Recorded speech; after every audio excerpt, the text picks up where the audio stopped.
మెదక్ జిల్లాలో కాంగ్రెస్ నేత అనుమానాస్పద మృతి. రోడ్డు పక్కన కారులో అనిల్ డెడ్ బాడీ. ఘటనా స్థలంలో 4 బుల్లెట్లు లభ్యం. తాడిపత్రి వెళ్లేందుకు మరోసారి పెద్దారెడ్డి ప్రయత్నం. అనుమతి నిరాకరించిన పోలీసులు. విహారయాత్ర నుంచి బయలుదేరిన జేసీ ప్రభాకర్. తెలుగు రాష్ట్రాల జల వివాదాలపై కేంద్రం ఫోకస్. రేపు కేంద్ర జలశక్తి శాఖ కీలక సమావేశం. చంద్రబాబు రేవంత్ తో సిఆర్ పాటిల్ భేటీ. కాసేపట్లో ఢిల్లీకి సీఎం చంద్రబాబు. 2 రోజులు కొనసాగనున్న పర్యటన. అమిత్ షా సహా పలువురు కేంద్ర మంత్రులతో భేటీ. కాంగ్రెస్ పార్టీ కవిత మధ్య అనధికారిక ఒప్పందం. ఆ పార్టీలో చేరేందుకు రంగం సిద్ధమైంది. అందుకే కాంగ్రెస్ నేతలు మద్దతిస్తున్నారన్న మల్లన్న. నేడు స్థానిక సంస్థల ఎన్నికలపై బీజేపీ వర్క్ షాప్. ఘట్కేసర్లోని ఔషాపూర్లో మీటింగ్. హాజరు కానున్న Ramachandra Rao, Kishan Reddy, Anil Bansal, Sunil Bansal.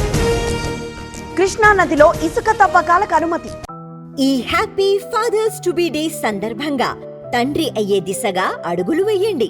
OSS fertility in the good hands of science. ఏపీలో రాజధాని అవసరాల కోసం పర్మిషన్. టెండర్ల బాధ్యత జలవనరుల శాఖకు అప్పగింత. నేడు షామీర్పేటకు రేవంత్. ఐకోర్ బయాలజిక్స్ కొత్త యూనిట్. భూమి పూజ చేయనున్న సీఎం. ప్రతి వారం ఇందిరమ్మ ఇళ్ల బిల్లులు. ఎంత వేగంగా పూర్తి చేస్తే అంత వేగంగా నిధులు. అర్హులందరికీ ఇల్లు ఇస్తామన్న భట్టి. ఏసీబీ అదుపులో నీటిపారుదల శాఖ మాజీ ఎన్సీ మురళీధర్ రావుపై ఆదాయానికి మించిన ఆస్తుల కేసు. హైదరాబాద్ సహా 10 చోట్ల సోదాలు. నేడు కాంగ్రెస్ పార్లమెంటరీ పార్టీ సమావేశం. సోనియా గాంధీ అధ్యక్షతన జరగనున్న భేటీ. పార్లమెంట్ సమావేశాల్లో అనుసరించే వ్యూహంపై చర్చ. తిరుమలలో కొనసాగుతున్న భక్తుల రద్దీ. శ్రీవారి సర్వదర్శనానికి 24 గంటల సమయం. శిలాతోరణం వరకు భక్తుల క్యూ లైన్. ఎంపీలకు ఇకపై కొత్త హాజరు నమోదు విధానం. వచ్చే పార్లమెంట్ సమావేశాల నుంచి అమలు. సీటు దగ్గరే అటెండెన్స్ వేసేలా కొత్త రూల్.